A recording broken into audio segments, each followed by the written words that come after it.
What's up, everybody? It is episode 251 of Staggered Stance. It feels like it's been forever, and that's because we took last week off for Labor Day. So hopefully everyone had a nice casual day, right? It was last week, right? Yeah, off Yes. week. Yes, Yeah, yes, yes. life's Time been flies. busy, so we try to figure everything out. Matt is not here tonight. He is actually traveling somewhere in the Midwest. Said he had a 6 hour flight. New He's got to go Mexico. do some work stuff. Oh, is New Mexico? Yeah. Oh gosh. Oh, that makes sense. Okay, so Matt's not here, but we are, and we're actually going to have Ganon Burr coming on. So we're going to have a fourth person hanging out for the show, and we'll have an awesome interview with him that I'm sure Josh has set up. So just want to give a shout out to Titan Disc Golf. Head over to titandiscgolf.com for all of your disc golf needs. Check out code Staggered Stance when you are exiting your cart for 10% discount.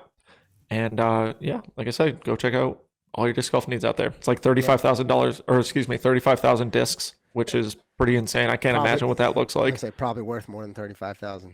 Yeah, I would say so. Yeah, go check it out. There's a lot of cool discs. An Owen Scoggins World Championship disc that might be nice to have. Yeah.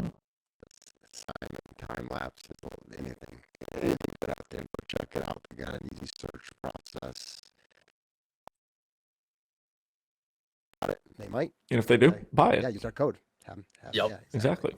Yes, thanks to them. So, Yeah, so yeah. time flies. It's been 2 weeks, like you said, and Discraft Great Lakes Open D-Glow happened this past weekend.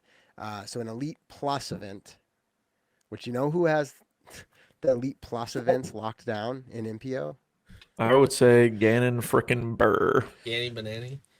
Like, I think I saw Pro Tour post something about it, and so I don't have the exact stats in front of me, but I quickly like just skimmed it, and like his performance at Elite Plus specifically is just ridiculous. In fact, if I'm able to do the filter correctly, 1, 2, 3, 4, 5, 6, 7, 8, 9 Elite Plus events he's played, and he's won 7 of them. Yeah. And that's like I'm just looking at Statmando. There may be other Yeah. ways to filter that. I literally just put the plus in the event name. So if that's all accurate, that's it, regardless if it's exactly accurate, that's pretty ridiculous. Of course, when you start winning lots of events everywhere, eventually stats like that start piling up. But that one's kind of like unique, in my opinion. He's just those 4 round tournaments, locking it down. So I know I jumped right to the punchline, but it just stood out to me being the last of regular season event. We'll talk about what playoffs mean. I know that always gets a little bit of a knock, but the last regular season event being an Elite Plus, and yeah, once again we see that in MPO. And we'll jump to the FPO recap as well. Obviously, congrats to the other Gannon, Missy, for Yeah. winning. I have their stamp, their dual stamp. Yan and Oh, that's, Gannon. that's awesome. Disc. It's actually right there. It's hanging up oddly caught on a broom. Oh yeah, was it like white or something? Yeah. That's funny. So I just Gannon- left it there. I was like, how does it? And then they both go and get a win this weekend. Yeah. Anyway, we'll walk through the event like normal. We'll kind of recap some stuff, and I think our most frequent interviewee will probably join us again on the show. Yes. I Trying to don't get know. him. Right now. Can we have too much of Gannon? No. It's kind of weird. It's like we talk to him every week, but then again, he's making news every week. So We talk to him when he wins. We talk to him when he loses. I think this at will be the third point. show in a row. So Yeah. Why not? Hey, it's always nice to get the number one player in the world on, hang out, talk with him for a little bit, kind of get a little insight. Every event's different, right? He won it in a different way than he, won a different event in the past. So it's always nice to kind of hear what's going on. And this is a course that I feel like he's been pretty outspoken that he really doesn't care for, but to go back to back and winning it, it's, that's just conversation in and of itself. Yep, for sure. So yeah, so Ben, interrupt us whenever we want to jump to that. Thanks everybody for also bearing with us as we join a little late tonight. Ben is producing and Ben is also commuting. Yes. Is it fair to call it commuting, Ben? I don't know what you're doing. You're all over the world. I've You're in New York drove right now? 7 hours already. That's why I knew I was gonna be a bit behind because I had to get to Buffalo and my ETA was like 6:50, so I knew like in an RV it was gonna be a little late. But yeah, I'm trying to get home back to Massachusetts, so that's why. Very nice. Yeah. Yeah. Big disc golf coming up in the Northeast. You're home, so Yes, we'll be looking finally. forward to having you back. So I'll just kind of walk us through a little bit of a recap. We'll start MPO, even though we jumped to the punchline, and then talk about FPO. So in MPO, like coming off of so much conversation after Idlewild, right? Where like Paul Macbeth gets his win. There seemed to be lots of celebration about that. Yep. Just, kind of wondering what'll happen. And then what comes out round one, and it's like, ooh, picking up where he left off. Mm-hmm. Macbeth throwing an 11 down, scorching hot round. And really he hung in there, but his name kind of faded late in the game, right? I mean, he was in 4th place heading in after round 3, heading into the finals, just still finished in 6th. So like, respectable finish for Paul, but it didn't really end up being the storyline. But what we did have is Heimberg and Ricky Wysocki and Ganon Burr duking it out. And a name that I think is familiar, probably because it's memorable, but I don't think we've talked about Hebenheimer much when it comes to potentially winning an event. Mm-hmm. We've certainly talked about his name before, right? He's had other performances. But I mean, he was like vying for the win right down to the line and literally only finished 1 shot behind Gannon from the chase card. I don't know. I mean, so it was pretty exciting. At one point, I'm not going to remember specifically. I'm just doing this from memory. But on the screen, it felt like it was like a 3 or 4 way tie for like first. Yeah. Or at least within 1 or 2 strokes. There were like 6 or 7 people. Mm-hmm. Calvin, Ricky, Gannon, Jake. And I thought Prodigy had one of the funniest posts today. And it was like, they put up Jake's name, but it was like, and his name was my name too. And I don't know if you guys know the song John Jacob Jingleheimer Schmidt. And so John Jacob Who put that up? Ebenheimer Schmidt, Prodigy did. And I thought that was a 10 out of 10 post from Prodigy. I was like, that was awesome. Because then the whole rest of the day, I drove 7+ hours today. And it was just John Jacob Jingleheimer Schmidt stuck in my head all day. Like, I actually went on YouTube and looked up the song again. That's hilarious. Yeah. That's one of those things where the people who know, like, who get it, and to your point, like it resonated with you. Yeah. And there's other people who will have no idea what we're talking about. Even with your explanation, they still won't know. From. Yeah, exactly. Just go on YouTube if you're super young. Go on YouTube and just look up John Jacob Jingleheimer Schmidt. Yeah, I mean, it's pretty stupid, catchy, but it's horrible, but it's amazing at the same time. It's almost, it's just like a kid silly song. But I also remember my grandmother, for whatever reason, it was one of these things, she would just like belt that out. And like she was fairly timid in many other areas. And then that song, so like that's my memory too. And that is funny because the Hebenheimer, like, it's just something. And remember like early on when he first came on the scene, it was like the horseshoe putt. The horseshoe putt, like like the dad. Yeah, he made a name for himself right off the rip. Yeah, exactly. And I think he throws pretty far. So he's a good disc golfer, obviously. So kudos to him. I mean, finishing second is his highest performance at a disc golf pro tour ever. Yeah. Yep, it is. And probably a pretty decent payday at an Elite Plus. So great for him. Sometimes players like that, right? It's hard for us. It would be pure speculation, but sometimes they need that breakthrough and they gain confidence and they use that as a new plateau. We'll see what Jake does out there on the tour, but congrats. But Ricky, another name who does not have a win this year, which is a big deal because he has the win streak. Win streak or whatever it is, right? But he hasn't had a winless year in a long time, just like Paul last year kind of lost that. So, I mean, he's only a few more events left. And the streak probably matters quite a bit to him, but it's more what it represents. Obviously, just getting a win is what he's really after. I think I heard him in the post-round interview, and Ricky, like in the past, in post-round interviews when things don't go well, like he always handles it fine, but sometimes you can visibly see like frustration, almost anger, which as a top competitor you can understand. But he actually seemed pretty even-keeled and seemed to be pretty like level-minded, at least from my opinion.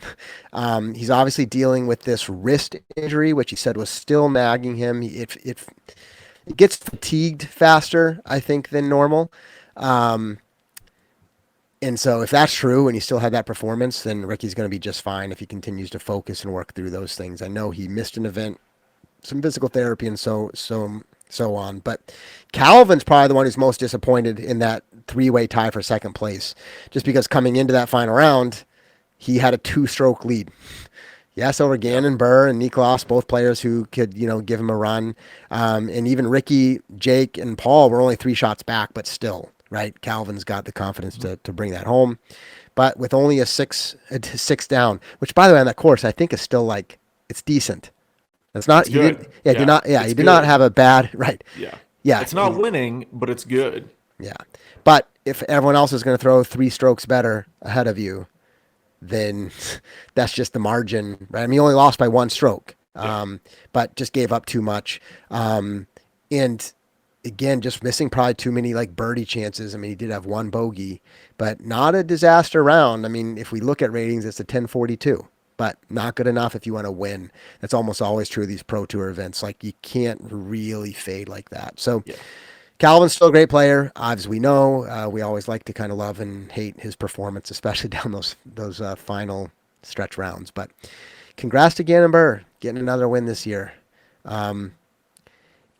It's like we said. I mean, he's number 1 in every stat and every statistic, at least when it comes to winning right now. So no surprise about that in many ways. At the same time, it's like, do you start asking yourself, could he like win the rest of the events this year? Nick, is that a ridiculous question to ask? No, God, no. No.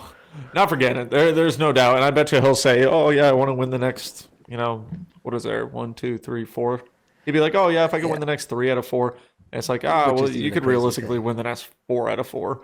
And the crazy thing is when we talk about, year-long earnings, right? So not career earnings, just year-long. He's made $131,000 this year, with 4 big money tournaments coming up. The playoffs have extra added cash into them. And then you have the Disc Golf Pro Tour Championships and you have the USDGC, which have always been very good paying tournaments. And so it's kind of crazy. He's lapping people at this point with how much he's made in tournament winnings this year compared to everyone else. I think he's almost doubled over what second place is, and I think that's Anthony. So I just think that's kind of nasty on top of the salary and everything like that. So yeah, 6 wins. How many did he have last year? I'm pulling a blank. 9? 8, 9? 11, 10? I think. Well, maybe if you count everything, but I don't think it was 11 on like the Pro Tour. There's no way it was 11. I feel like you said 11 last year. What? Chat. He might have said it, but I'm going to look it up quick because now I'm really curious. Because I think it's 9. 9 Elite Series or majors, and then he won an A tier, the Q Series A tier, and he won the Memorial A tier. And then you count in President's Cup. Technically, he won that. So yeah. So anyway, all he does is win. Literally, no matter what. Yeah. So anyway, congrats to Gannon Burr. I think we're gonna get to talk to him in a little bit. Hopefully, he's not picking up my calls. All right. Well, we'll see. We'll see. If not, we'll just fill it in. We'll be like, "Hey, Gannon, what was it like to win again?" And see what he says. Yeah. I'll tell you how the interview will go. Be, hey, Gannon, how did last week feel? Oh, I didn't play my best, and this was off, that was off, this was off, and then I'll be like, but I still got the win, so it's all good. Yep. Classic Gannon. Yep. So moving to the other Gannon. So in FPO, that was also an exciting tournament.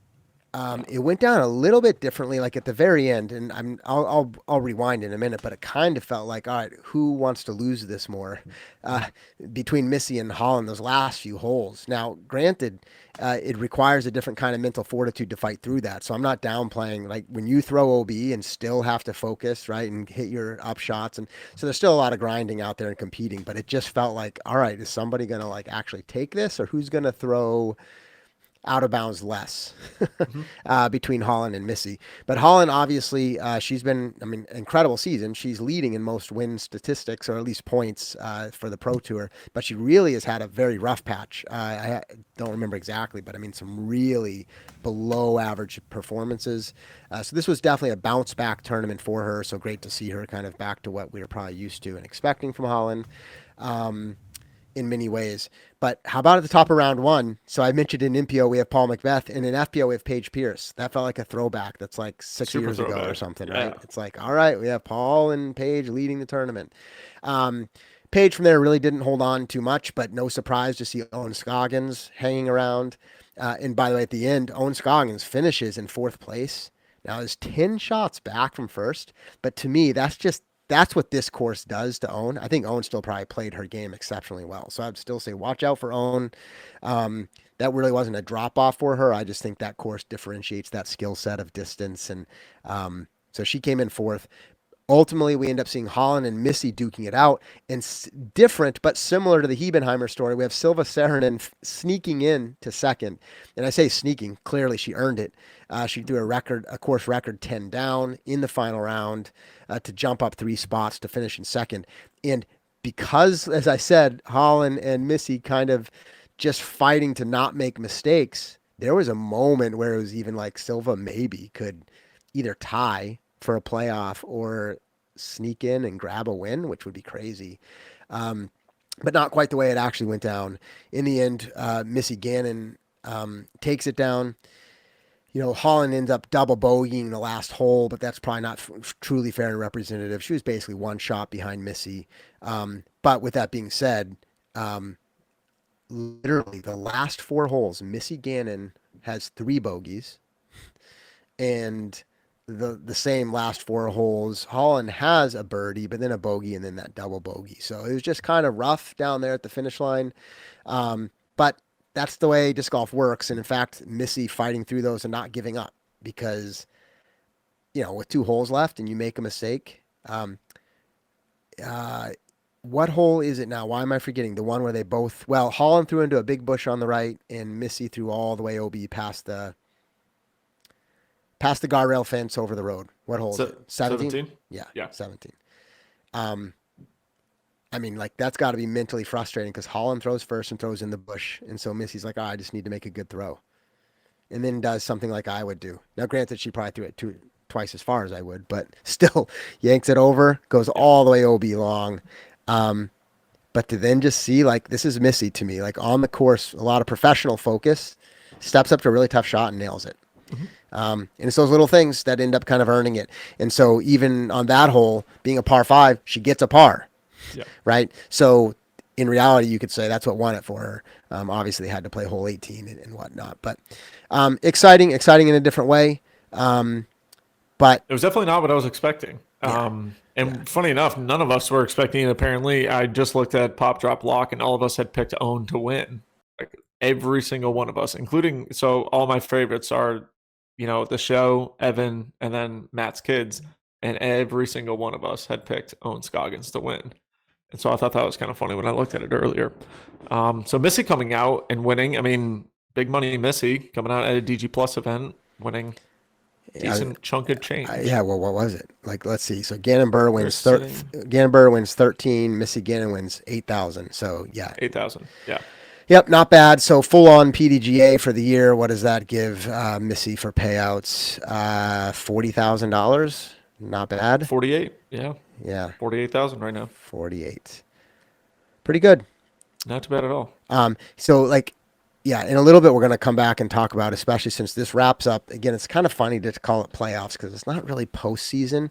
Although the Pro Tour has changed up a little bit, some of the opportunities in the playoffs. So actually, players have a more legit chance to earn their way into the championship. So the playoffs are a little bit different this year, but in reality, still doesn't feel like postseason. With that being said, it wraps up the official regular season, as we might call it. And we'll come back a little bit later in the show, I think, and talk about where our players, who's on the cut line. That'll definitely be fun to watch. And I liked the tracker that they had going on this past weekend at D-Glow, just kind of know where their ranking was. It was green or it was red or something like that. It was pretty cool just to kind of, it's not something that I look up every single day, but it was nice when you're watching coverage of, this person's in 18th place. And they've been a little bit more spreading out who they're showcasing. And then you have the holes where the cameras are sitting on them all the time. So you get to kind of see more people, which is pretty fun. Yep, for sure. Have you been out to Tobogen before, Nick, yourself? Yeah. Yep. Okay. So I've been out to play it once or twice. I forget if I've played it twice, but I had to have. Yes, I've played it twice, I think in 2019 and then 2021, I think. And it was a grueling course, nonetheless. It was fun. It's not something that I'd want to do every single tournament. It's definitely, especially now, the layout was way different than when I played it, especially back in 2019. It was, pretty much right after Paul's 18 down. It was the year after, and they had changed a couple parts, but for the most part, the course was exactly the same. And like I said, it was fun. It's not my cup of tea. Just in general, it's a lot of distance throws than not many woods, especially back in 2019. They didn't have holes like 5 or 6, where those ones are awesome now. Yeah, it was fun. And the disc graph factory's up there. So that's one of the main reasons why I've been there a couple times, is it's always nice to go say hi to everyone at Discraft and the players party, everything like that is a really, really good time. The tournament itself is very enjoyable. Like I would like to, when the World Championships gets there, I would like to try to make that timing work to where I could go spend some time. Next year, right? Yep. Cool. Well, I think we have Gannon. I don't know if we're actually ready to bring him in. I keep seeing him I flat. think Ben was. Yes. Oh, He's trolling. I was, Fire him. Typical You have the Ben. power. yo, he Ben fires is a me every troll, I other guess. Ben, you're fired. day. He literally fires you me go. every other day. No severance. So Gannon, you In win the show, again. We have you yeah. on the show again. Hey, I like it. I like it. How's it going? Good. I just got home. I actually was able to take an early flight home to Iowa, so I got home like an hour ago. So feels nice to be back. Okay, so you flew and you're killing it in money this year. Obviously, last year you killed it in money too. Are you He's so flying rich. first class? My seat was 1A. 1A. Okay. But let me get something clear. I think it was like for some reason it was like the same exact price as like just a normal seat. So I don't know why, but I got it. Usually I do not fly first class because I usually I'm actually kind of a tightwad when it comes to stuff that's like I guess has something to do with time, where it's like I can deal with the 2 hour struggle and then I'll just save the money and spend it somewhere else. That's kind of how I look at it. I'm like, well, it might suck, but then I'll get a nice dinner or something like that. So Good for you. Very smart thinking. I don't have the luxury of being able to constantly fly first class, and I've done it before when something got screwed up in my seat, and they're like, "Oh, we have a first class one to kind of reimburse you." I'm like, "All right, sounds good. Say no more." But I've always looked at first class ticket prices, especially when I went overseas, and it's just crazy how expensive it is. Yeah. And I was like, I'll happily sit in hopefully a window seat. That's my preferred one. But even if I got to sit in a middle seat, I fly usually 2 to 3 hours at a time. It's like I can sacrifice 2 to 3 hours and not spend the Yeah, it's extra not that $700. bad. Yeah, it's Now- really. But you're If you- you're 6 inches taller than me, so Yeah. maybe it's yeah. If you're going to China again, would you take first class? dude, it's just so expensive. It's not even worth it. Yeah. It was miserable. I mean, that was the worst like 14 hours of my life. My seat was so uncomfortable and it was so just depressing. Like it'd have a screen of point A and point B and I look every like hour and it seemed like the plane just wasn't moving. We're just stuck in the ocean for like ever and I was like, dude, we're never going to get there. And then yeah, I guess eventually made it, but it was not fun. Yeah, that sounds miserable. I'm only 5'8", so I can be more comfortable in the seats. But I don't. When you're flying that long, you just get cooped up and cramped up regardless. Yeah. All right. So, do you like that course better now that you won this past weekend? Is this your favorite course, grinding up and down these hills, Gannon? My favorite course of all time. Yeah. Okay. Well, All yeah, right. I'm All right. basically yes. I Breaking think what you're news. jumping to This is is just like breaking share your news. perspective because everybody's loves to say, well, here's what Gannon rated this course. So like, what do you want to add to that? We've got breaking news. It might be a B tier course. It might be. Ooh. It's tough You gotta to say. elaborate. Well, It's so, good for B tiers, not elite series. At least. Yeah, that's what I mean. Yeah, right. Yeah. No. But I think the couple changes they did. I will say I did not like the new pin on hole 2. I don't think that was a good change. I didn't know that one. I just felt like I don't know, the landing zone was like very specific and it kind of felt like you're just chucking it up there. So that wasn't good. But and apparently the OB on hole 3 was not in the correct spot either. That was supposed to be on the hill like it was last year. And they moved it Yeah. like 60, 70 feet left. So that hole also played considerably easier. Mhm. But I will say the changes that they made, like hole 10, they did, I guess, take my advice where I said shorten the pin and tighten the OB. And that's exactly what they did. And I think it added for more score separation. A hole that was really hard to bogey before now was really easy to bogey, but it was a shorter hole. So it's also technically easier to reach. So, having it out of bounds just really gives that fear factor when it comes to scoring on certain courses and stuff like that. It really changes your shot selection and also how aggressive you get on the par 4s. That's a big thing. So I thought that was a good change. I also like the change on 11, having it just be that dead straight pin. That way the players can see the hole. I think the problem honestly had like the worst layout. I think was the 2022 layout. Everything was just so far, and almost every pin was blind like 550, and it's like it's getting out of hand at this point. So luckily they did make a couple changes. 14 played a little easier. I did like the change on 15. I thought that was a nice addition. Definitely is nice to have a par five out there. And I think it was good because it was further. A lot of people went early left, and that's jail. So, but it also, we saw a couple eagles on the weekend. I was able to get one myself. So I think it was definitely risk reward, and I think that's good to have in disc golf. So I think overall positive changes, and definitely was a better course than in the past. So Worlds is going up there in 2026, right? Next year, World Championships.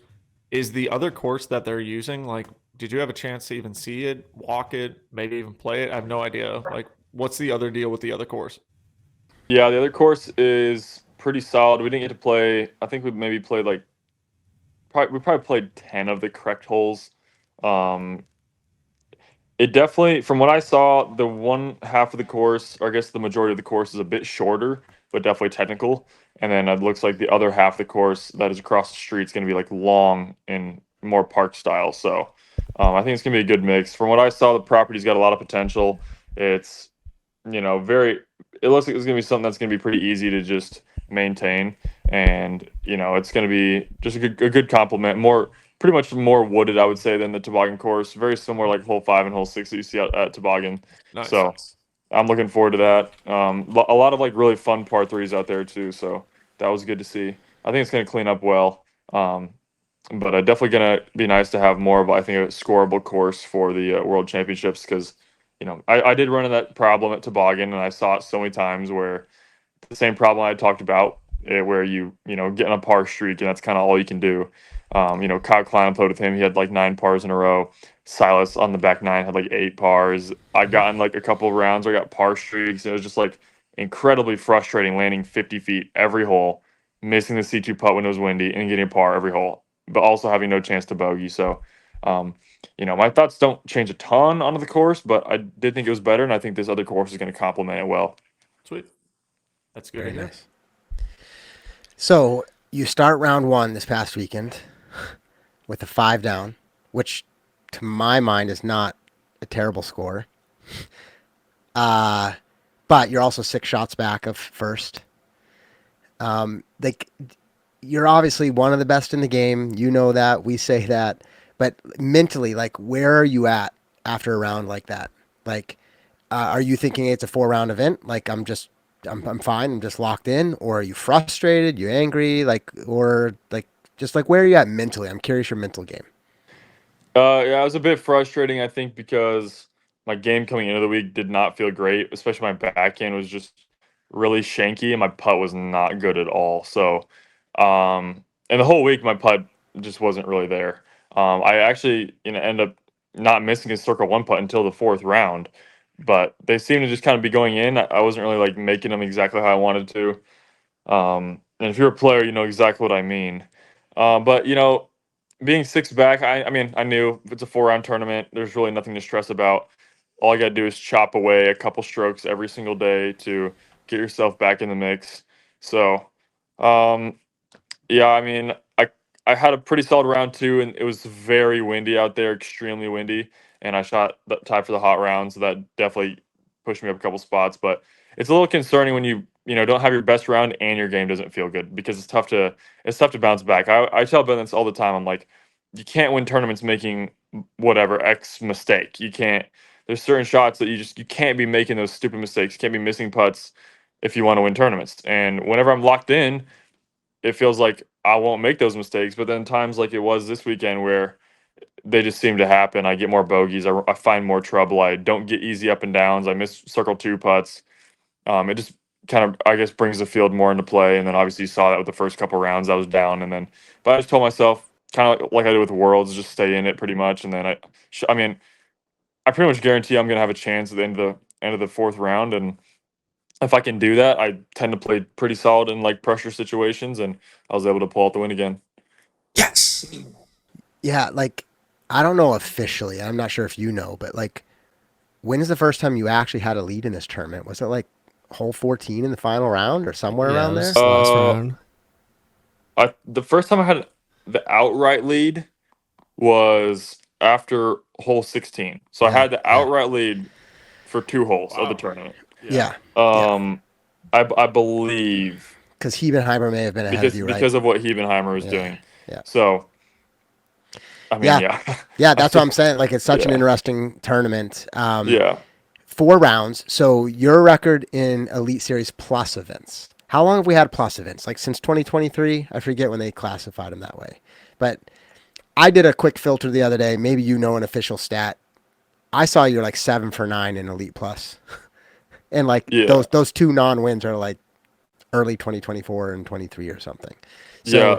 The only Elite Plus that I've lost in the last 2 years was at Austin this year. Okay. And it was really just one bad shot. I threw one bad shot and missed the playoff by a stroke. And that's kind of what cost me the tournament there. I just threw a really bad approach. I bogeyed everyone else like card, I believe birdied. So, and it was late in the round. So I had a good chance to win there as well. So, you know, obviously winning a majority of them is pretty nice, but it would have been cool to have the 2-year sweep. Yeah. So do you approach these events different, or is it the fact that they're 4 rounds, or is it just a random statistic because you're winning a lot anyway, so it happens to be? I'm just curious, like, what is it about Elite Plus? Is something different for you on these or not? I feel like to me they just feel easier because I have more time. I feel like there's always time. It's so crazy how much more time there is with one more round. It's insane. Like 3 rounds feels like a sprint and you can't mess up. 4 rounds feels like if you just play solid, like the people around you might mess up enough to where you'll get the win. Yeah, last year you shot like plus 5 the first round and still won, and that's what we were saying. We're after the round, we're like -5. I didn't shoot plus 5. Yeah, -5. But that's what we were saying. We're like, bro, like this is what you shot last year, and you know, you still had a chance, and you did it again. And after round 1. It was probably the worst round I've ever seen you play ever, and you still shot -5, which is just a testament to how when you're playing bad, you're playing great. I guess. Yeah, right, but could play greater. So, all right, so I just talked about you didn't really get the lead, or you confirmed the outright lead till 16. So it was a close tournament. Hebenheimer, obviously from Chase Card, and you know there was a lot of back and forth, but really right down at the end, you, Ricky, I guess Calvin's obviously there as well. And I know it's the play, but like that roller on hole 18, you talked about this in the post-round interview, so I've already heard you comment on it. But this is just something. I mean, you're comfortable with it on that hole because you practice that on that hole, but also just rollers in general. I mean, it's just something that's part of your game because you've been doing it your whole life. Because I think a lot of people feel, when they watch that, they feel like it's a less controlled shot. Are general fans correct with that feeling? Or is it like, no, you feel like you can literally control where it lands? On that hole specifically, I feel like it's very easy if you have the roller dialed in with the correct disc. Because the way the hill is, it seems to stop the roller like right when it needs to, short of the OB line. Obviously, round 3, I didn't turn enough, and I went way OB long, so it can happen. But as long as you commit to it and let the disc do the work, it's pretty comfortable. The only time it gets bad is in wind, but I still just sent it. I still was like, I'm just going to commit to the roller because I didn't practice anything else. Right. I think if I'm up, I don't know though. I feel like I throw a roller no matter what. Maybe if I'm up 2, I might go forehand off the tee and just chip 3 forehands in a row to get the par. But yeah, if I'm up 1 or up 3, I'm just gonna send a roller, and if it goes OB long, it goes OB long. No big deal. I'll just get a bogey, worst case. So yeah, I just feel comfortable with it. I've been doing it for 3 years now, so I've thrown that shot 11 times in tournament play before that. So I was feeling good about it. Yeah.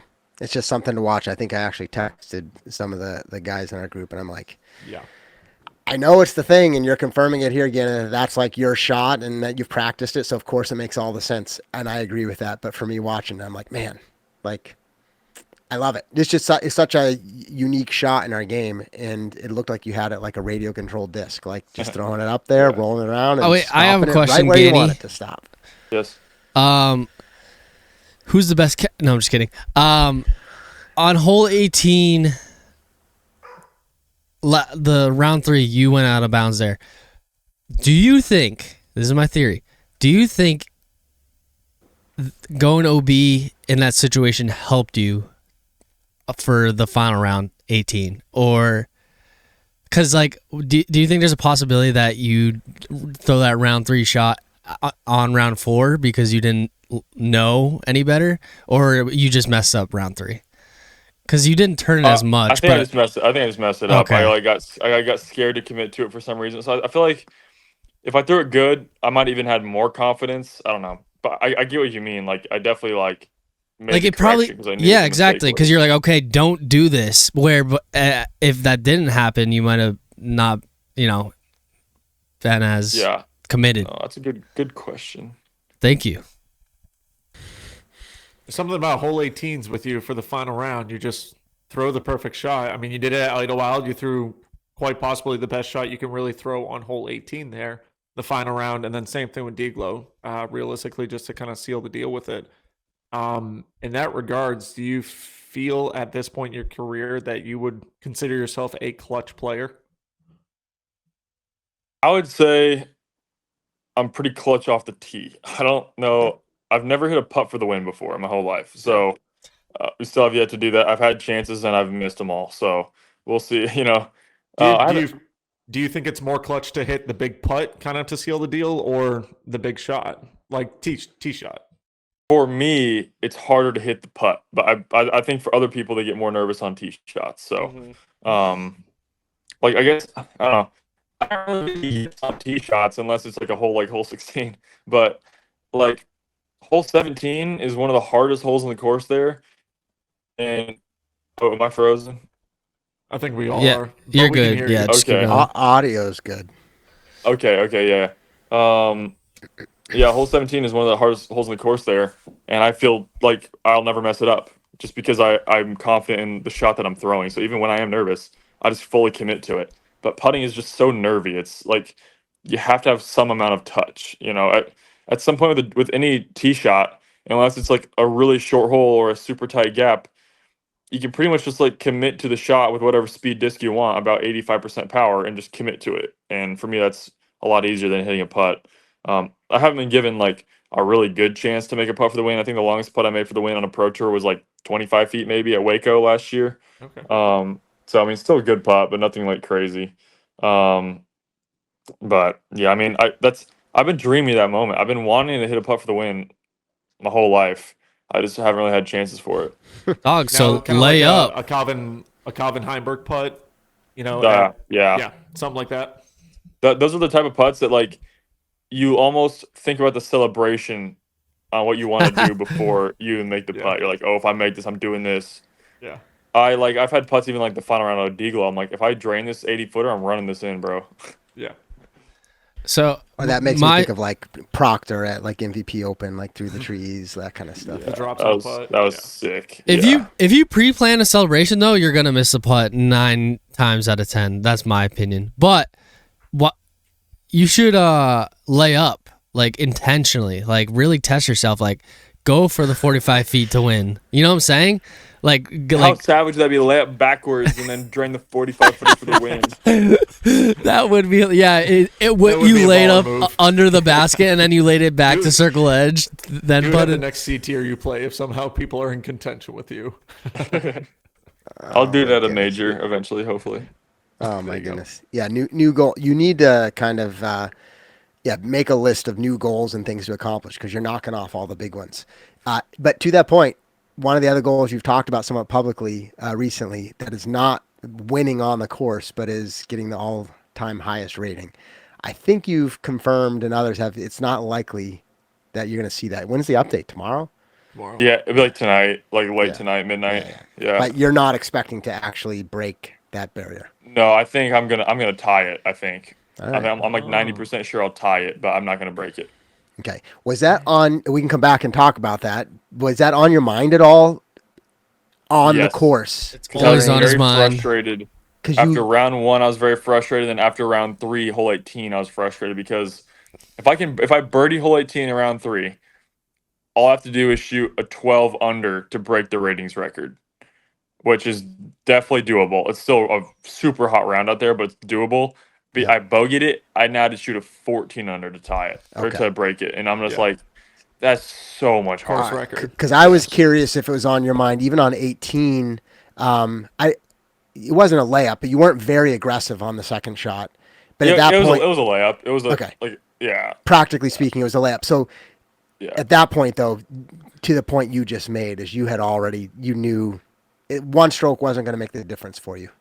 Yeah, I probably would have gone for the green, but my forehand has been just an absolute mess recently. So I'm like, I don't want to do something stupid here. Yeah. Smart. Yeah. I think the win's a little bit more important than that. So on live coverage, I don't remember which hole, so maybe this is going to be ridiculous to bring it up. It was final round, late in the tournament. I think you were throwing a forehand, but anyway, after you throw, it wasn't a perfect line. I still think it was a fine shot, but like Ben, I feel like on live, it was like you and Gannon, and you're like, oh, you didn't hear me right, or I didn't say, or that's not what I wanted. There was something like that. Yeah. Exchanged. Are you recalling what I'm talking Yeah, about? wait, exactly what that you're was talking on about, coverage? Enough for me to Of course ask it it here. was. I didn't talk to you about it, but Wait, So, what no, was that like, you about? could hear what did you hear on coverage? I just said what I heard, which is Oh, the point is it wasn't okay, it wasn't that's it. everything. All Okay. wasn't I'll it? explain. No, I'll explain it. I'll explain explain? it. I'll explain it No, because you're gonna give me I'll a explain, and then terrible. Then you can say your statement. Okay. I can tell you what it looked like. Okay, It looked so- like Ben gave you advice, and there was some misunderstanding, and then it was Ben's fault. That's what it looked No, like. no, that's not what Go happened. ahead, No. Gannon. Here's what it was. So it actually happened twice, and like I forget what round it was. The It might have been first round- time was my fault. I think it was round 2. I'm like 200 feet out. I have a forehand approach on hole 6, and I soft the crap out of it. And he's like, "Oh, sit." I'm like, "What do you mean sit? It's 30 short."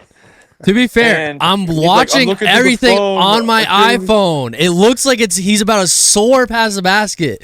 So that And I'm like, "Ben, what are you talking about?" And then hole 15, the final round, I throw a forehand, and it's like heading right toward the rough. He's like, "Oh, go."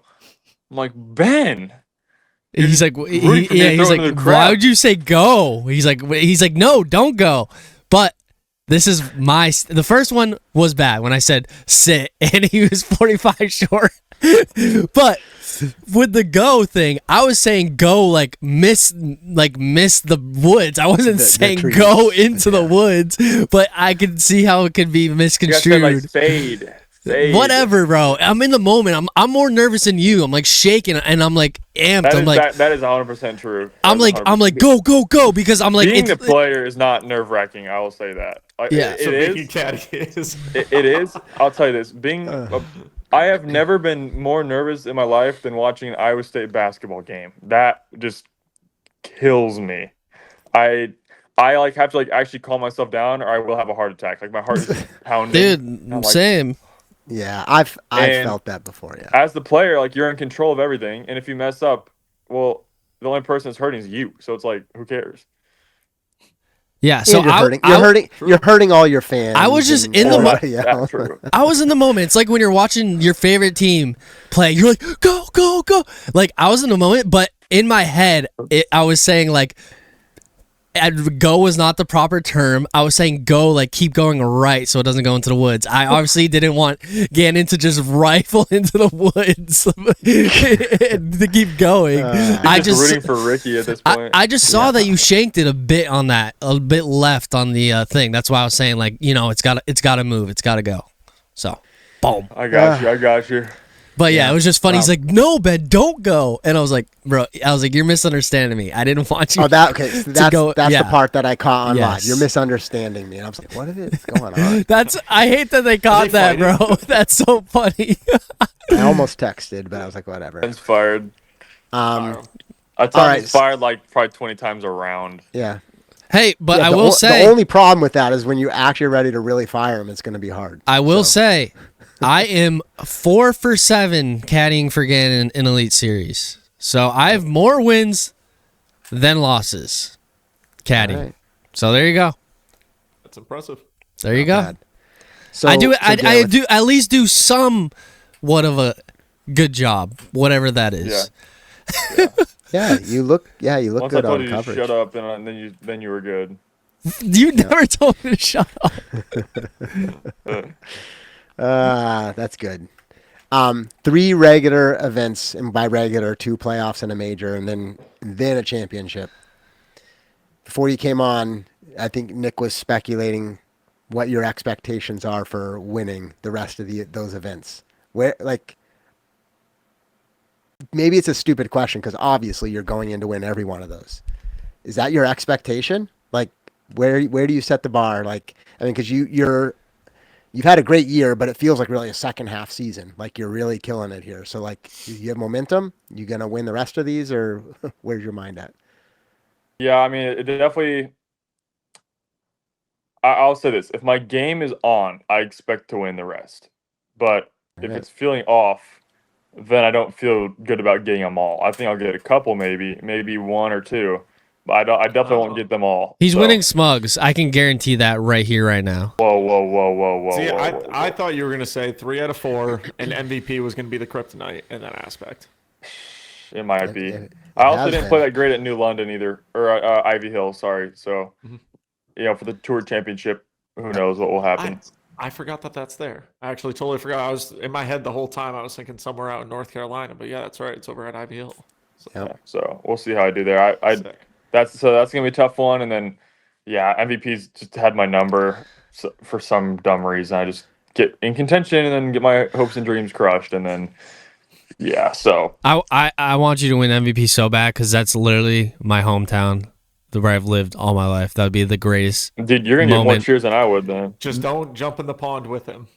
Why would I ever do that? Like what? People have done it in the past. Caddies jump in. I'm like, stop it. This Oh is the really? players' thing. That's Let so the- funny. Yeah, I was like, what? Let the players jump in. Obviously I help Gannon, but like Okay, it's I all won't even lie. Gannon. I don't know if I jump in the pond. You'd have to. You're going if to. you won MVP, dude. You're you'd be, going like, to. kicked out of Massachusetts if you won MVP. What's and the just pond "No, like I'm not now? jumping It's in." been so dry though. How low is the pond right now? I hope knowing, the pond knowing is completely Steve, he'll dry. get Please, helicopters and please water be dry. dropped. Please be dry. No, well, there's a couple other ponds. You just go over to hole 8. That one's Hopefully never everything dried dries up. Hopefully everything's gone. Won't be. Sorry.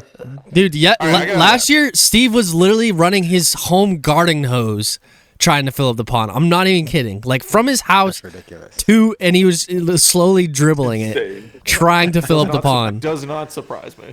A very Steve Dodge thing to do. All right, I got 2 questions. First one, new DD3Q series.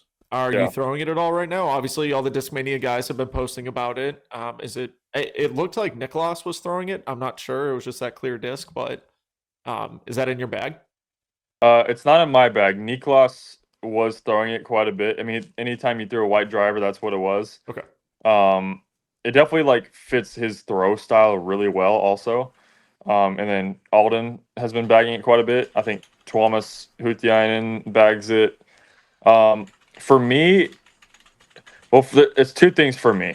So I definitely believe in like the technology, and I know it works, but the run is a little too understable for what I'm looking for. Mhm. So like if I throw it really hard flat or a slight hyzer, like if I was to throw it the same way I throw my yellow DD3, my yellow DD3 will fade a little bit at the end, but the Q line will hold the entire way, which is kind of what it's designed to do. But I think I have heard the stock run is going to be more overstable. So once we get that, I think that definitely has a very good shot at making the bag. I also think it's going to be really good for forehand players just because you get that extra like push. So yeah, there are tour players using it right now. My goal is to use it eventually. I just need to get a more overstable run. Gotcha. All right, next question. So, as a sponsored player, one of our sponsors of the show is TitanDiscGolf.com, right? So, sponsored by Discmania, we all know that, but you're also sponsored with Titan as well. With your relationship with Matt, do you feel like you being a sponsored player and having such success out in the tour, do you feel like that has genuinely helped out his business with Titan Disc Golf? I hope so. I mean, I feel like it's got to give some exposure. I definitely could do better about like shouting it out and stuff, but I mean, I 'Cause, like, think so. you're not wearing like a Team Titan logo on the back, right, of your shirts or anything like that. And correct me if I'm wrong. Yeah, I no. don't feel like I've seen that. Team No, I Titans. don't. There's definitely like certain, especially with Discmania, there's just certain requirements Yep. what is Yep. and not allowed on my jerseys, and I believe that's one of them. So that's really the main reason I'd say. Gotcha. So rather than look like a NASCAR driver, it's kind of simple Discmania. Like you're Yeah, also Discmania your and Squatch are my only two. okay. That's what I was gonna say. Was Squatch on there? I always, I don't always pay attention to it, but gotcha. Okay. Just Or curiosity. I guess it depends on the jersey. Any of the Discmania jerseys only have Discmania on them, Mhm. which I am gonna hopefully get Squatch on the back of those, but that's just how they were made. Because I usually Yes. get all my own jerseys made. So any of my Cardinal jerseys I have custom made that have Squatch on the back as well. So yeah, that's just how that is. Gotcha. That makes sense.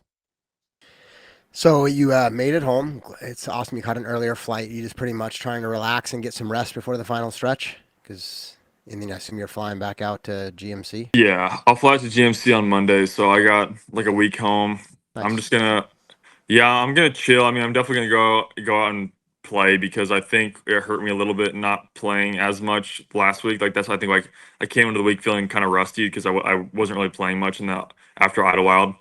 So I'm still gonna be playing quite a bit probably. Definitely, I'm trying to get a couple hundred putts a night in just because my putt wasn't feeling quite dialed in, and usually that will get it feeling back to normal. So I'm gonna do that hopefully, and then um yeah, just chill. I've just been on the road for 2 months now straight, so it just feels nice to be back home and see my dogs, see my family, and yeah. Awesome. Well, enjoy it. Your And we're looking dogs. forward to the final stretch. So, Ben, Nick, anything else to ask Gannon? That'll do Ganny, it for me. my Until next Ganny, week. you are just so special to me. I just want to Aw. thank you for everything you've done for me. And Hey, I love Benny, you, it wouldn't man. be possible without you, I man. love you, man. too. You're the best. You're actually the best boss. Hey, everyone, I recommend getting a 20-year-old boss. They're the Okay. best. They're the best, man. Ganny, my Ganny. Sincerely yours. Hey, your thank guru. you, man. You're welcome, bro. Appreciate you. All right. Well, hopefully we didn't cook your phone tonight. Hey, it's So- doing fine. It's doing fine. All right. Good, Must be good, Matt's good. Matt's All problem. right, all right. See you guys. Later. All right, peace out, Gannon. Bye. No, I thought you were gonna write a poem to Gannon there at the end. I was trying. You say no captain, my captain. I'm like, okay, all right. Yeah. Yeah. We've talked to Gannon a lot, but still, it's always good to hear his perspective. And I mean, what's going to stop him from continuing to win? I mean, I Other have people the gotta same. step it up. That's the biggest I have thing. the Other same people gotta step it confidence. up. I have the same confidence as him, though, which is what he said, which is if my game is on, then I think I can win them all. Yeah. And of course, I mean, maybe there's other players who would say that, but he's the only one that feels like who's like, that's the thing, right? Like that's Yes. true. Like there's other players who it's like, yeah, if everything's on, like even still pick like a Macbeth or Ricky or Calvin or these other players. Like if everything is on, it's highly probable they would win. But if Gannon is also on the same weekend, like what are you doing? Like That's he's more than pro- likely going to Gannon. Yeah, right now. so it's just yeah, like that's 100%. And Yeah. obviously, I guess maybe I'm making some obvious statements about like performance, right? But to confirm that that's where his mindset is at is the So thing this that's is- like, it's good. I think this is a great conversation to have because it's like, okay, so you see Gannon, right? If he plays his best, he's filthy. Even not playing his best, he's still the number one player in the world. And this is coming from him saying, oh, yeah, I didn't play my best. My putt was shaky or my forehands feel awful right now. But he's still out there winning tournaments, right? So if you take Macbeth, Wysocki, Heimberg, let's just say the top three right there. If you put them at their best, like what does that even mean? Like what is right now in the year of 2025, Paul Macbeth's best? Do we say Idlewild is his best because we kind of have recency bias? He won the tournament. That was the best we've seen him play in a long time. But does he feel like it was his best? Or do we go back to this is 2022, 2019, 2015 Paul? You know what I mean? If he's playing his best, what's to for him to not do that? Same thing, Ricky back in 2016, 2017. Calvin just over the years, very, very consistent, great player all that time. But like, what is someone's? We're never going to see someone's best, right? disc golf and golf and almost every other sport, they're not games of perfection, right? No one is perfect in any of the sports that they play. They get paid a lot of money, like especially baseball players, to literally do less than 50% batting averages. And I know it's ridiculously hard. I'm not putting that down at whatsoever. But we're never going to see someone play their absolute best. Every so often, like Paul's 18 downs or, Gannon's best rounds. Off the top of my head, I don't know exactly which one to choose from, but like what is someone's best at this point? But I don't think there's an argument. I think if Gannon is playing his best, yeah, right now no one's beating him. But Gannon also just consistently shows how friggin' good he is right now. And that's what we don't see a lot of nowadays. When we kind of saw Paul slowly not winning as many tournaments as we used to see, right? Then it was like, okay, this person won this one, Ricky won this one, and then Adam Hammis won this one, and then AB won this one, and then Nicholas won this one. But now it's like, okay, Gannon won this one, Gannon won this one, Gannon won this one, Gannon won this one. And it's kind of wild because I thought since I've been into the game, let's say about 12 years now, and started watching the professional scene of things, I thought as the sport grew and grew and grew, and the more amount of players that could go out there and actually make a comfortable living, that you would see a lot more parity in the sport. I do still find it very surprising that we find someone as good as Gannon dominating as much as Gannon is. Like, I never thought that someone would go 5 world championships in a row or 4 world championships in a row and then win a 5th later on down the year. But this is something where we have the conversation about Gannon, where what is stopping Gannon from winning 2, 3, 4, 5 world championships in a row? Yeah. There's no one else in the world right now that's really stopping him from doing that besides himself. But when it comes to who is the best player on the planet, it's without a doubt Gannon. Yeah. And that's what's crazy. Yep. But it's almost the exact opposite right now in the FPO division, where we had Owen Scoggins win the world championships this year. Someone that no one in our pop drop lock game thought was going to happen.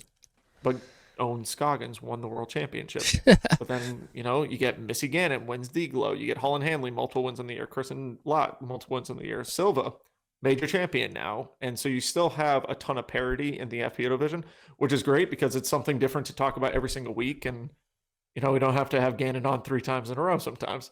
So at least FPO still has a pretty good amount of parity. But we're also in one of those modes where it's fun to watch other people win because of how much we see Gannon winning right now. And I said this the other week. It's just like the Tom Brady effect or the Celtics back in the 80s, the Bulls, the Lakers, whoever. You see the same team win over and over and over. And then, yeah, of course, you're going to start rooting for the underdog. It's wild when you say, oh, yeah, Paul McBeth at Idlewild is the underdog. Like, those two things shouldn't go in this. Like, Paul McBeth and underdog should not go in the same sentence. That's so that's funny. how insane of a win that was. You go on a 1.5-year drought. And then that's what people start thinking is like, it was the same thing with Ricky. We keep talking about the streak. That was one of DGPT's biggest key points this past weekend was Ricky's streak is at stake right now.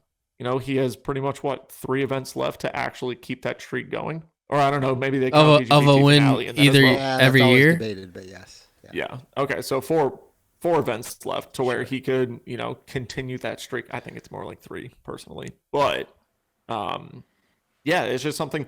They pick a different thing every single tournament. Like at the majors, the key point of every single major is Paul tying Kenny, right? Like it's brought up at every single major right now, which is why I think if Paul ever does tie Kenny, I think it's actually going to be easier for Paul to finally get past that.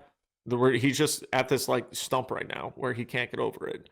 And but it's cool. They bring up key points every single time. Just right now, like I said, it's on the Ricky train.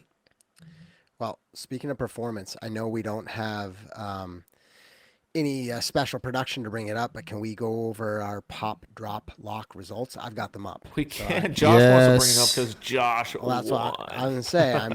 I haven't even looked at it.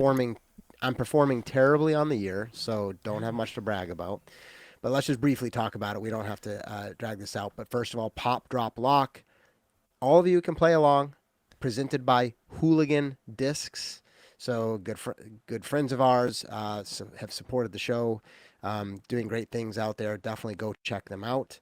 And we also, Hooligan helps support sending the weekly winners merch from Hooligan, which is great.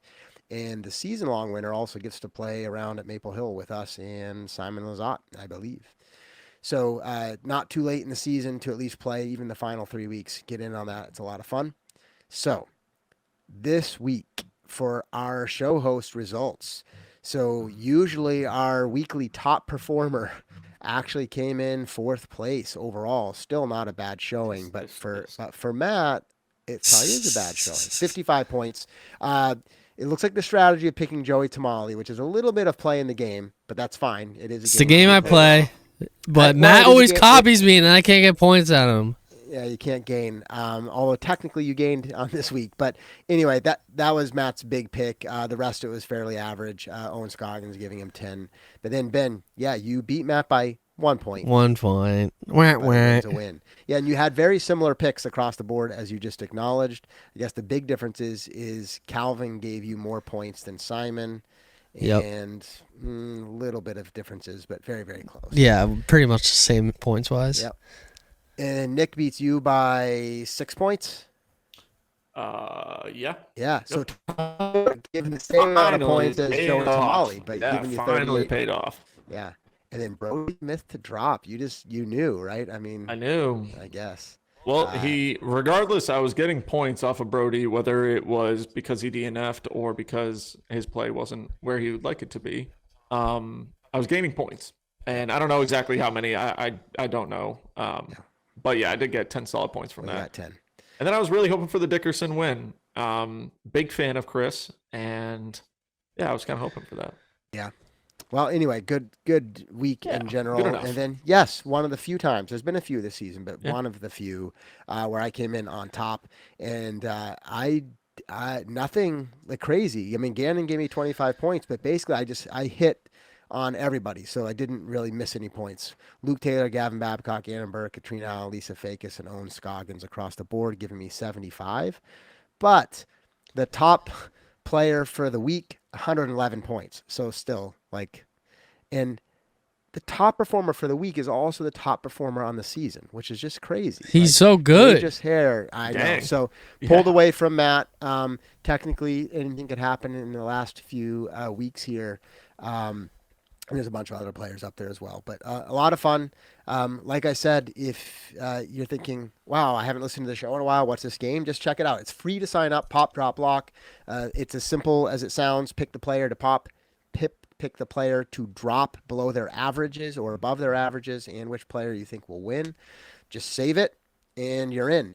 And you can either play against all of us, which will happen by default, or you can also get in there with some of your friends and just star your friends' names, and it'll pull them to the top of the list, and you can see how you do.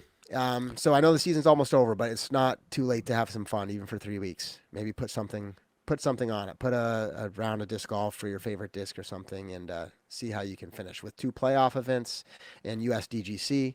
I believe we will not be doing picks for the championship. No. It's No out point. there in the list right now, but I'm pretty sure that'll probably be pulled off before the season, before that gets here. Think of it like 3 events left. Yeah. Yep. So again, thanks to Hooligan Disc. A lot of fun to play that game this year, and it's not over. So you know how we have 5 picks for the winner, so you can pick Gannon 5 times, or Yes. Holiday. Does everyone else have that? I always forget. Yes. Everyone has that. Okay. Yeah, everyone has the same one. So we're fully stacked. Yep. Gotcha. So it's good. All right. Again, as I just said, thanks to Hooligan Disc, Pop, Drop, Lock. We are not making our picks tonight because there's a weekend off of disc golf, as you heard Gannon confirm. So, presuming we have a regular show next week, that's when we'll be locking in our picks for GMC. Shoot, I might even go looking play some forward to disc it. golf tomorrow. There you go. Been a minute. The weather in New England's should be pretty Prime nice right now. Yeah. Yeah, it's really amazing. cool mornings. It's but, sweatshirt weather. You get there in the afternoon, it's like 70 and a little bit of sun. Yeah. It's prime. For me, it's sweatshirt weather. It's awesome. I get to wear, golf pants or jeans at work, and sweatshirts, polos, stuff like that. So this is my favorite kind of August, September are my 2 favorite months to kind of just enjoy life in. So It is nice in New England. yeah. Hey, so Gannon, Ben, I'm mixing you two up. So it was mentioned a little bit, but I just hear it so much from everybody. So I believe it. I buy in, but I just want to hear from your perspective. Is walking the toboggan course really like a grind. Like the players, again, I'm believing it, so I'm not skeptical, but I want to hear it from your voice. They act like they're tired. It's exhausting. It's like up and down the hills and long. Like, does it feel that way? Is that all true? Maybe Or if are I they was whining? playing, I'd probably have a. Oh. I'd probably have a different opinion because I'm not throwing the shots right after, but I heard from people too, and I was intimidated from toboggan so much so I went on my story like, hey, anyone have a bag boy I can borrow this weekend for Gannon? I saw that. Yeah. Because I thought I was gonna die. Like they made it seem like it was like I was hiking, Right. If you haven't Everest. been working out for like, you got to be an ultra marathoner. but right? no, it was like not bad at all. Like you're walking down hills. There's a few times where you have to walk up hills. Like there's 3 or 4 times, but after you get over that, if you're like kind of like healthy and like athletic-ish, like you'll be fine. For me, I wasn't as bad as I thought it was gonna be, but then again, I'm not playing, so like I know Gannon said on hole 17 he was gassed, and that's why he missed that putt in the final round because he was just so tired and had to go first. But for me, 'cause I guess it wasn't. I guess if you're playing, right, because with so many long shots, you are throwing hard a lot, so you add that to the mix. But the hills, like, I think I've learned to be able to like, because hills are hard to judge on camera, but I've seen it enough where it's kind of like I can get a sense for it, and the hills look big to me. Like, are they big? Is They the are, elevation yeah. change is pretty substantial? Yeah. They are, but it's Video- nothing like once you just run up it like for 20 seconds and you're done. Like it's nothing like crazy. I just run up. I will say videos definitely do not do it justice. Like when I got sponsored by Discraft at the end of 2018 and Paul had shot his 18 down there, I was like, oh heck yeah, it's a Discraft event, the factory's up there, I'm going to D-Glow the next year. And I remember throwing off a hole 1, throwing up 2, and then throwing down 3, and it was kind of just like, wow, it does not do it justice on Yeah, video. maybe if you're throwing, No, yes, that's what I'm it's- saying. Yeah, and it's not the most horrible walk in the world, but it's definitely, I would assume, one of the most strenuous courses as a player. the weather was body-wise good too, though. I will say that for me, Northwood Black was harder to walk, but it was also hot and humid. So walking. Yes. Yeah, makes a big yeah, difference. Yeah. Makes a big difference for sure. Yeah. But and then Gannon seemed to be a little bit more complimentary of the course, so we'll yes, B tier. get It was there. a good little, Well, I was It's obviously definitely being more worthy than a B tier. Like you could have a nice A tier there or a No, G he series event. I he think. he's saying he did a tier list ranking the top Yeah. courses I on gotcha, I tour. gotcha. So he's saying Yeah, he did he all rated in a B tier? he ranked it Yeah. an F in the video. Gotcha. So Nice. now he's saying it might Yeah. be a B now. Yeah. Yeah. And that's why I had the question, because there was a lot of Gotcha. discussion about Gannon basically saying it's a terrible course. Yeah. And so I was being slightly sarcastic, but also slightly serious when I asked. It's like, well, now that you like just won, you always feel better about things, right? He's like, yeah, maybe it's a B tier. And by the way, I don't think Gannon's actually changing his mind because of that. But anyway, yeah, we'll be looking forward to coming back there next year, but it'll be under a different name with a different sense of importance. Yes. All right, so we only have a few more topics, I think, to get through on the show. And I say to get through, I look forward to it. But Ben, I just want to ask, like, anything else? Just, I mean, you're on the grind, getting back. You've been Yes. on, like, how many tour stints? Like, is this 2? Like, did you go on like 2 big Yeah. waves? I went 2 months and then they went to Europe and now a month. Well, it's a month and a half, but I live in the MVP Open Smug area, so. And I know you've been doing, obviously, media podcasts. You've got Yes. at least two that Yes. you're on. And you've been doing video work clearly for Gannon, but I think for other pros as well. Ricky's been my newest client out of left field, so that's been Nice. super fun to Sick. edit his practice rounds, and yeah, he's a super cool guy. Yeah, so literally I don't have anything that I'm asking specifically to you, it's just to say, like, as you reflect on, you're obviously trying to get home here, but like, has the tour lived up to your expectations, or was there anything that was like totally different than you would expect? And you're coming in as a caddy, media, fan, right? So I'm not asking you as a player, I'm asking you like your expectations. Like, how's this been? Honestly, it's been incredible. Like one of the probably the best experiences of my life. The fact that in 26 years of my life, I've visited only like 7 states. Now I have like 7 states left I need to visit in 1 year. That's one really cool thing. Like especially the West Coast swing. Like I was on the Pacific Ocean, and then I went to Olympic National Park, and then I drove through Yellowstone and Montana, and then I got to see like Mount Rushmore, and you know all these super cool things. I actually the other day. Last week, I was on my first feature card at a urban disc golf event in Akron. Shout out Brad Silvers in the chat. I was on feature card. I was not expecting it, and so it was Gannon, Gavin Babcock, Sully, and me, and this other kid Logan.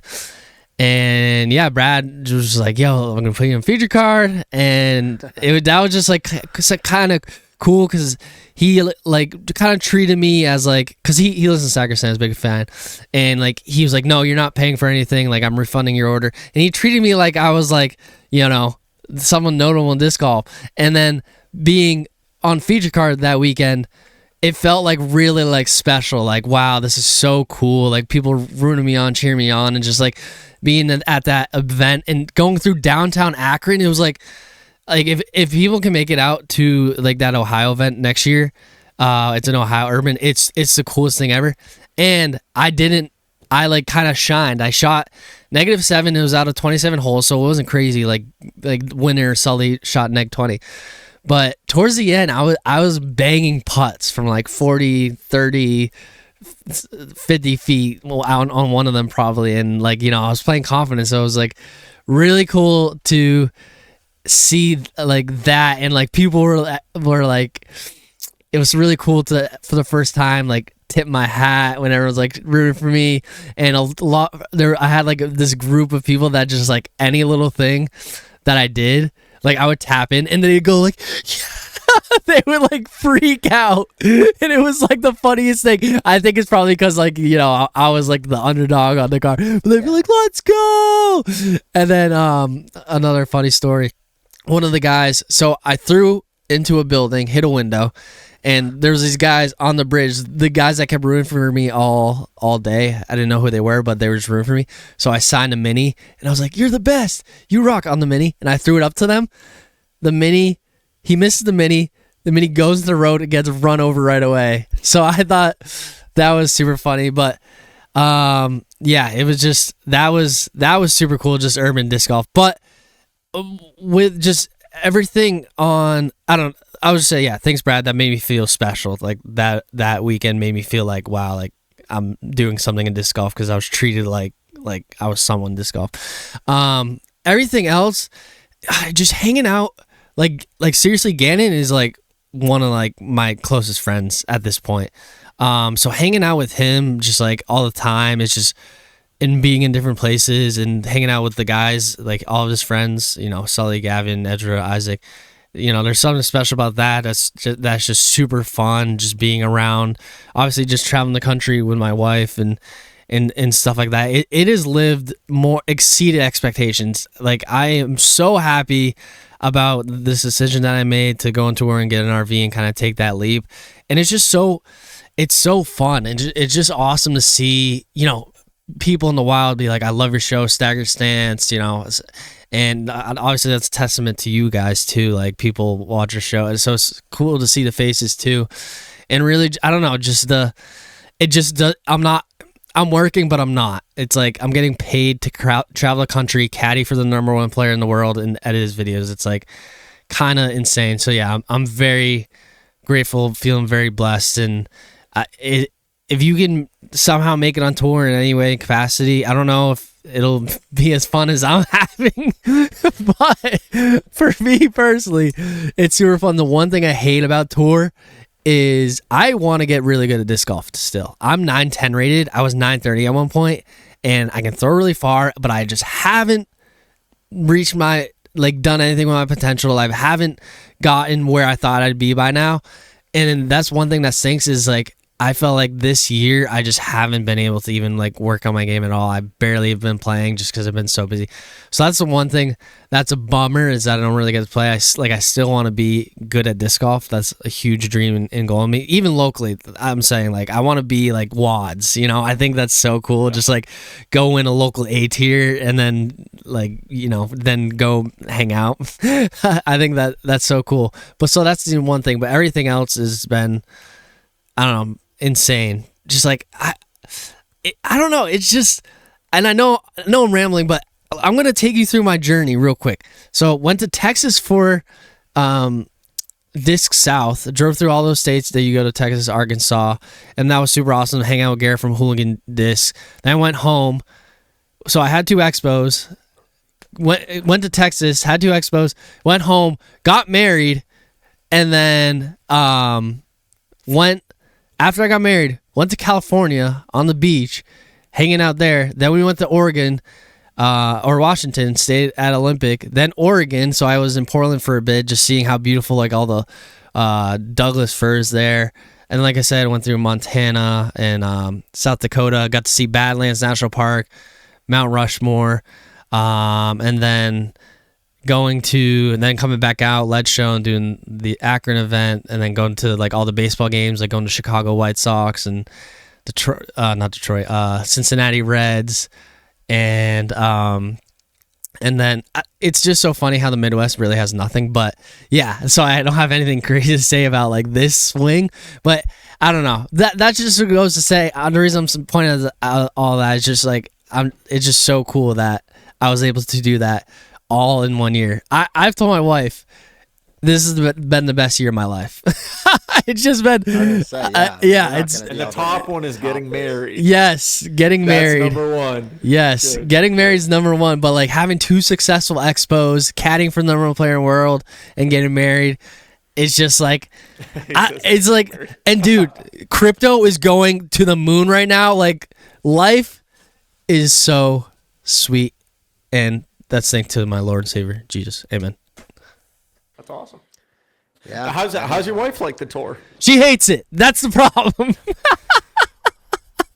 that's the smidgen, the part. One smidgen with That's so funny. It's because she's very sick, unfortunately. I'm looking at she's like she's very not like flu sick, but chronically, like her stomach's so jacked and the doctors have no idea what to do. Like, so she's like bedridden most days. So I think that's why I think she would actually be having a blast if she could actually function as like a normal human being and go outside and stuff. But she just like sits all day because she literally can't do anything because her stomach is just torn to shreds. I think it's like acid reflux, but it's like a bunch of other things. But so we'll see next year. I want to go back on tour, but she's been little hesitant. Well, she's like ready to put the for sale sign right up on the RV. The exactly, literally.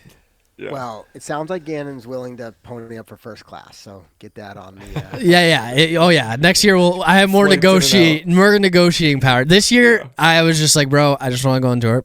Okay, like I said, I've never done anything in disc golf.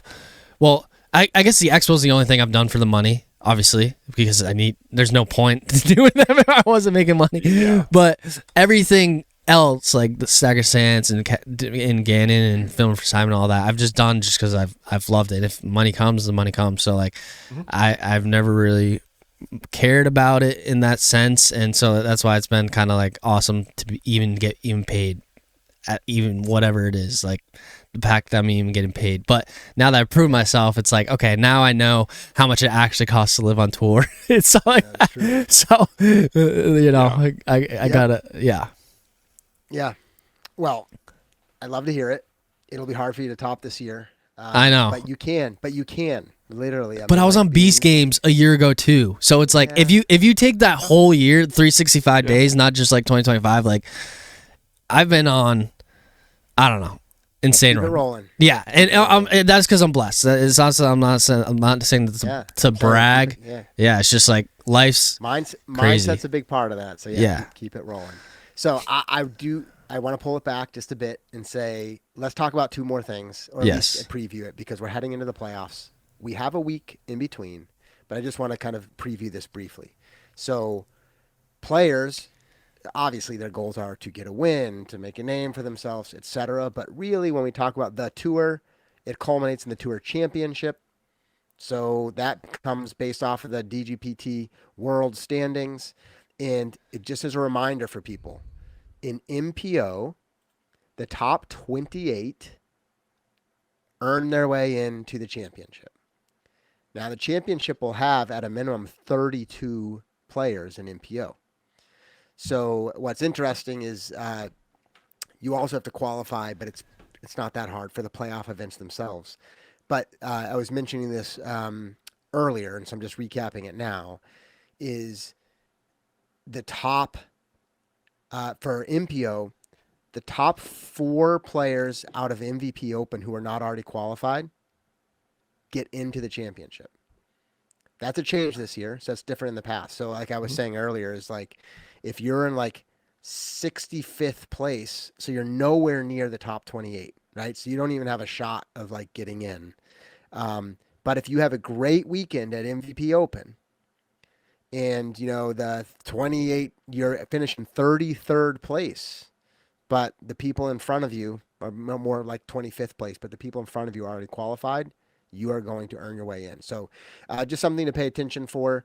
These playoff events, there's ways for people to make it through round 1 at GMC and earn their way into MVP Open and then from there to the championship. So it's kind of a fun twist. The only other way players could get in is if they have a win. So when you look at MPO, for example, people currently sitting just outside the line, Andrew Presnell, so past major winner. Silas Schultz, who I think has been had a couple good performances. Yeah, he's been playing really good since Ledgestone. Yeah, so you got to figure he's eyeing an opportunity, right, to gain those points and get into the championship. He's literally only 2 spots out of it, maybe roughly 25 points. Then we have Vino. Now, I think Vino said he's stepping away from disc golf temporarily. taking some time off. Yeah, without much detail. So we wish the best for him. And then you have Ben Calloway, who has a win on the tour, so he'll get an invite. And then at that point, you start getting players who probably are outside of the range of catching up. But somebody like a Matty O, who has won MVP Open, this is an example. He doesn't win his way by getting in the top 28, and he's pretty much out of reach with only 597 points. Wow. Are we not going to say that Matty O could finish in the top 20 and therefore be in the top 4 players who are not already qualified and get into the championship? Somebody like that is where you see those storylines. Same thing with Paul Ulibarri or even Paul Kranz, who's a local to the Northeast who might perform really well at an event like MVP Open. Yeah. So that's in MPO. So just kind of wanted to mention that. In FPO, when we talk about, of course, the numbers are slightly different. So it's top 18 and then 2 FPO players can get through from MVP Open and on. I'm waiting for the website to refresh and it is not. So give me 10 seconds. I was just going to mention some of the players that are outside the cut line. It's still not refreshing for me, but obviously at the top, I just know this from memory. Holland Hanley is like, just like Ganon Burr, like leaps and bounds points ahead in first place. And I can't tell you, I would say, Ben, don't bring up your browser because it'll crash your show. But literally right now, the DGPT FPO site is not loading for me. And I can't tell you who's sitting just outside the cut. But either way, 2 FPO players will get a chance to earn their way in coming out of MVP Open as well. And I kind of like that twist. I think it's fun. We'll obviously talk about that more in the coming weeks because it'll be something for us to watch for. But just thought I'd mention that now. Is it fluky? Playoffs. I don't know. So do I like it? I'm not sure. Yeah. Is what Like fluky? a guy who's been averaging 80th place all year has one good event, gets that top 20 at MVP, and then boom gets thrown into the DGPT finale, right? Rather than the guy who's been averaging 37th all year and is like 5 people away from getting into it, or I guess 9 people away from getting into it. But I don't know. So I don't know if I love it. I feel like it's a way they're trying to differentiate these being the playoffs. Not that does that perfectly, Nick, right? But there's something different. There's something different about the event. And it certainly adds a twist. Yeah, I mean, if you're the 29th ranked player, but you don't play well at MVP, so you don't earn that spot and you're out and somebody jumps you, you're probably frustrated. But it's like, but if you know what the rules are going in, Of course. Yep. then We you always kinda- bring it back to that. I know we always bring it back to that where it's like, okay, everyone has the same rules. I get that. But see, the thing is, that's the championship. So now take, GMC, it's 100 MPO players or 80 MPO players, right? Whoever qualifies for MVP. So then it's like, okay, take the guys who are averaging 81st through 100th and say, okay, those guys have a shot from D-Glow to get into MVP. Okay, now they have another shot from MVP to get, or excuse me, from D-Glow to GMC, and then from GMC to MVP. And then at that point, unless they win the event, they shouldn't get a ticket into the championship. That's how I look at it. I think that's a little bit too much. Too much. Participation trophy in a sense of like. Well, let's see what happens. I don't think and it'll create an interesting debate. I'd rather someone get a fluke win, right? Someone who averages 75th place get a win on tour somehow, and then okay, like what's Hebenheimer? He's 45th or something like that. Like he's a little bit outside of it to where it's going to be like two great tournaments for him to get on the inside of it. But let's say he won D-Glow. That's a player who it's like, yeah, awesome. You know what they did? They earned that spot into the finale because they won a Pro Tour event.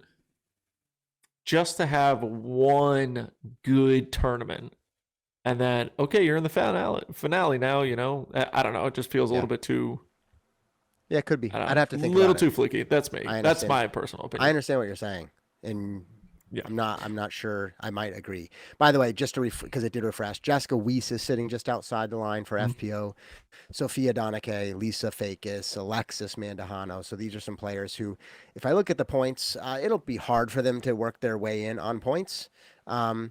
But yeah, something to watch for. So again, we've got a whole nother week of no disc golf between. So I just wanted to kind of mention that, get people's gears spinning because we are literally in the home stretch. 2 playoff events, USDGC, and a championship. Speaking of, we missed last week's show. I don't think we're going to break it down in length. A lot of other news outlets have. We may talk to Jeff Spring at some point about it and get his perspective on next year's tour schedule. But this year's not over. Awesome. But they did announce the 2026 schedule. It looks great. Some notable shifts in some, regular events that are not on the tour either, like Waco, which has been there pretty much since the beginning. Yeah. Jonesboro's back on. But they also introduced a new Jomez, what is it actually called? The Jomez Pro Tour. Yeah, Jomez Pro Series Tour. The Go Throw Tour. Yeah, well, right. And so Waco is on that as well as, Champions Landing out there in Emporia. So it really does seem like a great suite of events. Maybe a little lighter on the European swing, but more focused, which I think is nice for players not having to bounce back and forth. So you can go spend a month in Europe and come back if you'd like. And yeah, we can talk about that more at length, but I think overall it looks like it is a great tour, pretty cohesive, visiting Lynchburg twice, but 2 different courses there. Mm-hmm. Yeah, I mean, I'm still focused on the end of this year, but just thought we'd be remiss if we didn't mention it. If we're the only show you listen to, first of all, thank you. Secondly, wanted to at least mention it. Go out there and check it out. I'm sure we'll break it down as well as we get a little bit closer. Last thing, not that like we're literally rushing off, but is a reminder, the September 20th, which is 12 days away, Throw for More, Paul Macbeth Foundation fundraiser. I thought it was 19th. No, it's the 20th. Oh, my bad. Yep. Which also happens to be my birthday. Oh, that's why you remembered it. Nice. But yeah, I don't remember how to get out there to our link, but maybe if you go out there and you can search it. But we have a stagger stance. I think Ben's trying to bring. Yes, I'm trying to beat everyone. I'm leading, but yep. Help. But anyway, just wanted to remind you of that. Whether you sign up on your own and fundraise, or whether you commit to ours or somewhere else. Paul Macbeth Foundation doing great things, and wanted to mention that because you only got 12 days left before the day, and UDisc is donating, etc. So a lot of great things happening. So go play. I'm gonna try and play.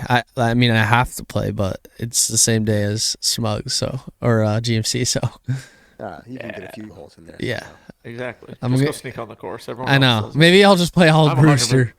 I'm 100% going to try to do it. Bet. Maybe we'll play together after the round, after getting his round. Sounds good to me. I'm down with that. All right. What are they going to do? Don't they know? Yeah, I think we would be good, but yeah. Awesome. Anywho, well, we Josh, talked about a lot. else? No, we talked about a lot of good stuff.